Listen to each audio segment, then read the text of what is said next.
Then Jesus told them a parable about their need to pray always and not to lose heart. He said, in a certain city there was a judge who neither feared God nor had respect for people. In that city there was a widow who kept coming to him and saying, "Grant me justice against my opponent." For a while he refused, but later he said to himself, "Though I have no fear of God and no respect for anyone, yet because this widow keeps bothering me, I will grant her justice, so that she may not wear me out by continually coming." And the Lord said, "Listen to what the unjust judge says. And will not God grant justice to his chosen ones who cry to him day and night? Will he delay long in helping them? I tell you, he will quickly grant justice to them. And yet, when the Son of Man comes, will he find faith on earth?" The Gospel of the Lord. Praise to you, O Christ. Please be seated.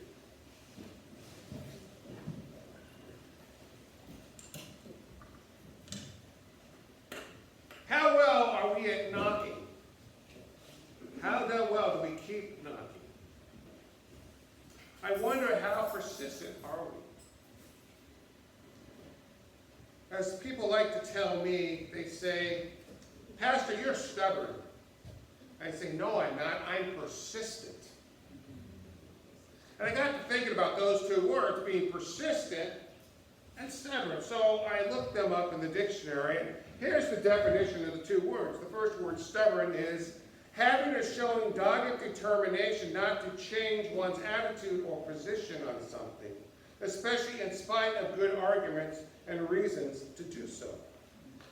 Conversely, the word determined means having made a firm decision and being resolved not to change it unless presented with a good argument that overrides the determining thought.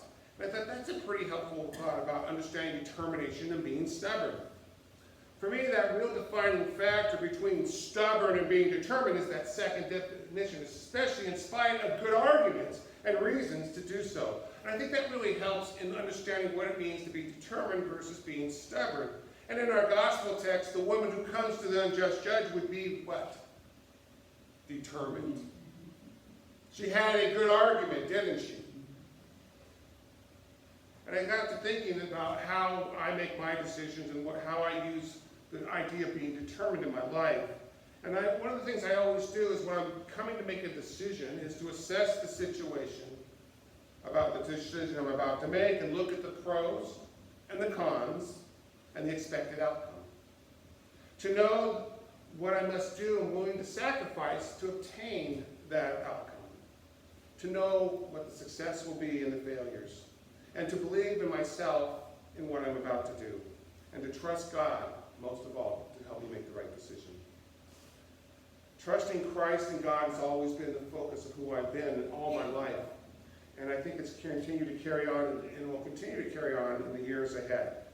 But having a strong belief in God helps me to know which way to go in all my decisions.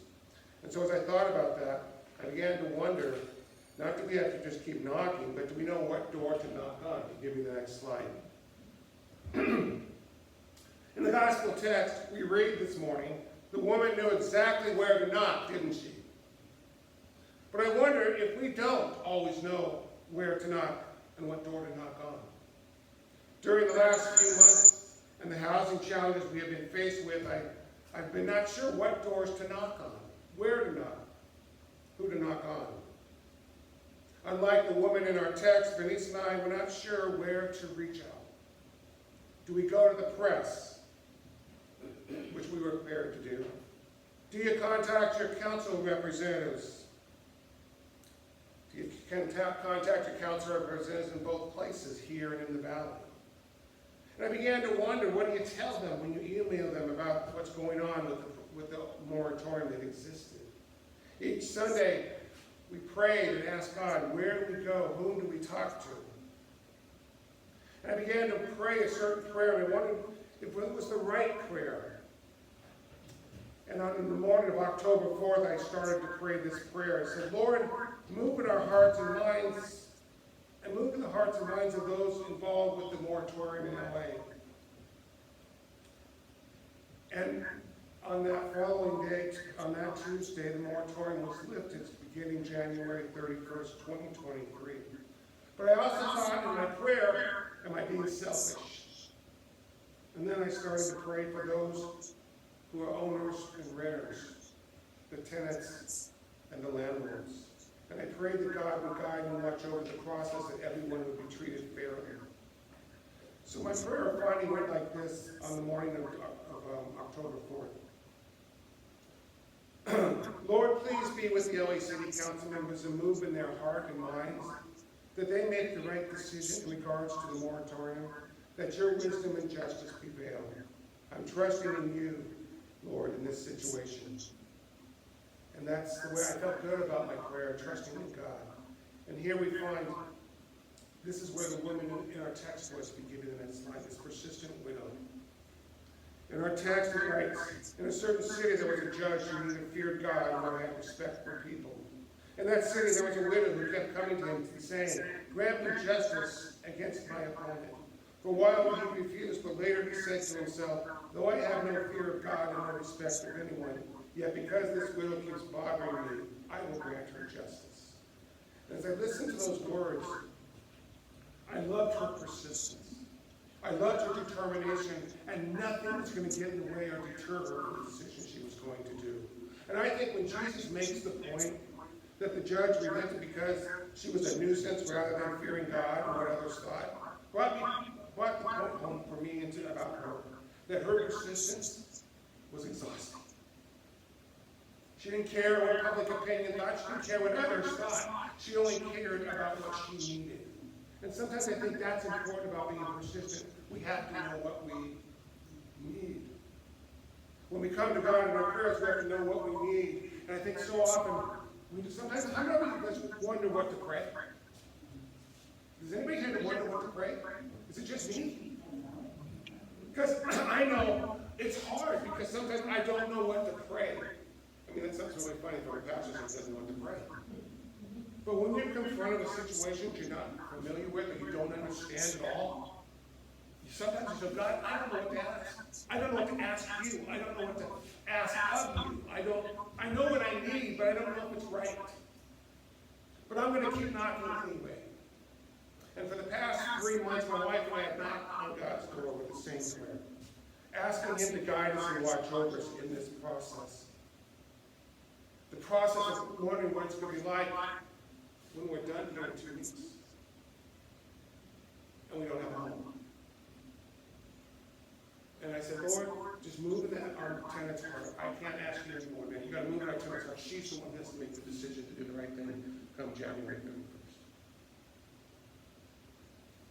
But there's no sign of it. And so I came to the Lord again this morning. I said, Lord, I need you, and I need you to hear me. I need you to hear my wife and I. We're coming to you and we're pleading with you, pleading with you, pleading with you. Please give a resolve to this situation. And Lord, I'm going to be like that widow in the story this morning, Lord, in Luke 18. I'm going to be persistent. I'm going to love you until you're sick of it. I thought it was so weird, God's timing. What's the odds this text came up today? I just can't believe it. I'm just amazed at how God speaks to you when you need to be spoken to. And so, if you give me the next slide, this is where we're at this morning. Keep asking, keep seeking, and keep knocking. I think this parable is so important for us to hear those words. Keep seeking, keep knocking, and keep asking God whatever it is you need. So this morning, I want you to take a moment. Take a moment right now. I want you to search your heart. And I want you to ask yourself, Lord, what do I need? What do I need right now? So take a moment. Close your eyes. Lord, what do I need right now?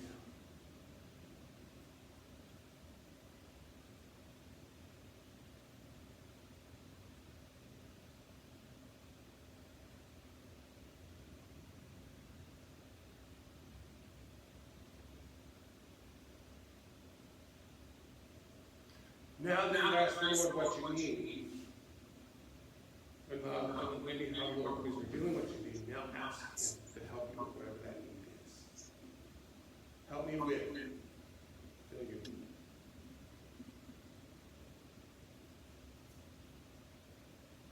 see in our text, Jesus understands what's going on with the disciples. Jesus understands what's going on with Israel. Because they have forgotten how to give God their need. They've forgotten to give God their prayers because the disciples are asking them, how do we pray, Lord? How do we pray? How do we know when God's going to respond to our prayer? Because Israel once again finds itself in captivity. It's now under Roman rule. But don't forget, they've been down this road before. First it was the struggle of 400 years in slavery and bondage in Egypt. And they kept praying and praying. It took 400 years before God let them go. And then it was the conquest down the road with the Babylonians and then the Assyrians. And now Rome has them under their thumb. And they may be wondering, when is God going to hear our prayer? And that is the concern of the disciples. Because oftentimes they talk to Jesus as they gather together and said in all the Gospels, they're always asking Jesus, when are you going to bring about your kingdom? And they're talking, your kingdom when? Right then.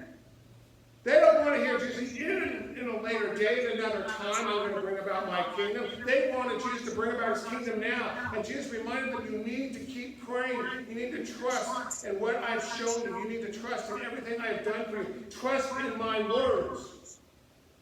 And he tells them time and time again, this is how you have to pray and not lose heart.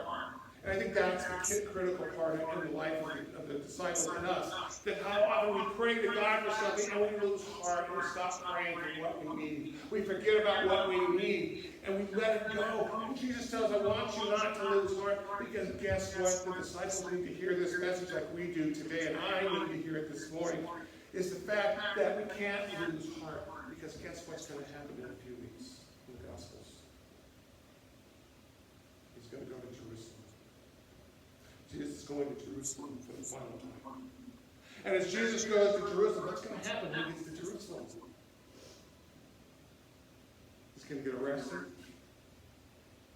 He's going to go before a kangaroo court. And he's going to be beaten and crucified on the cross. And where are the disciples going to be? Where are they going to be? Lost. And they need to remember what Jesus told them here in this story. Keep praying and don't what? Lose heart. What do you think is going to happen that Good Friday when Jesus is dead and buried in the tomb? And the disciples are hiding themselves in the upper room, not knowing what to do. They need to remember these very words. Keep praying and don't lose heart. How easy would it have been for the disciples to lose heart that day? Man, how many of us would lose heart? See, we know the other day. We know the end of the story. We know that Jesus is going to raise from the tomb. But let's be real. Jesus dies right in front of us. He's totally emaciated, destroyed. He's buried in the tomb. He's gone. How do we come back and pray and not lose heart?